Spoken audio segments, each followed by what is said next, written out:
Hello, in this video I'm going to be making a Back to the Future movie prop. Reason being, it's the wife and I's anniversary coming up and she's a massive Back to the Future fan. Now we've been together 21 years and over that time I've got her various t-shirts, models, Lego sets, and I've even made her Marty's and Biff's hoverboards, so I'm kind of running out of things to do Back to the Future related. But I think I've got an idea, and thank you Doc Brown for the crudity of your model. It makes this build a hell of a lot easier.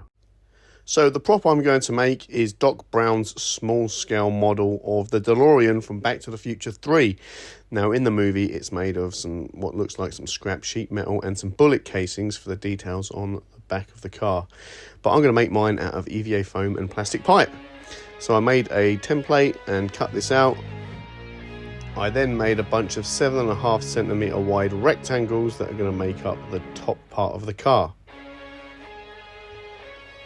The wheel arches were then cut out and glued back in, set back, and then I cut these flush with the back of the car to make sticking all those top bits on a lot easier. Speaking of, these top bits were first taped on with duct tape, making sure to cover the entire seam, and then the way I glued this was to use a nozzle of my hot glue gun and poke that in from the back and then fill all those seams with hot glue. I used a spare piece of foam and a couple of pins as a brace to hold the car at the correct width at the bottom so it doesn't flare out. Peeled all the tape off and then those seams are nice and neat. The wheels were just cut out using a piece of pipe as a cutter on the foam and then trimmed down to make them a bit slimmer, and I've double-sided taped them into place just to see if they fit okay. I've got some plastic pipe here that I'm going to use for the bullet casings. Just cut these to length and taping them in place just to test fit these before I glue anything, and I've cut a hole in the back of the car to fit these in. I then used a pen lid to cut out some circles of the right diameter to fit in the back of these bullet casings, and even smaller pen lid to put a circle detail in. The bullets were cut out for the headlights and some craft foam used to make the doors.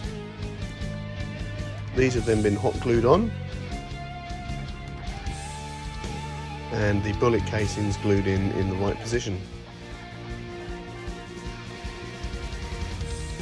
Another strip of craft foam is then cut out to make the brackets that hold the bullet cases on. I've added some blocks of foam to the inside of this to stand it up from the table so I can paint all sides at once. And I've glued the wheels onto a piece of foam so I can paint those without having to hold them and get fingerprints on them. I'm using acrylic paint to paint everything, starting with some gold paint for the bullets and bullet casings, and then some brown paint for the wheels. The wheels are supposed to look like they're made out of plywood, so I started off with some light brown paint and then went over with some darker brown to simulate the wood grain. The car was then painted using a gunmetal grey and some silver to add some details to the bullet casings. I weathered the car using some browns and blacks and then wrote Time Machine on the front, and then covered the whole thing in a light coat of automotive lacquer. So there you go, one Back to the Future 3 model DeLorean all done and in less than a day.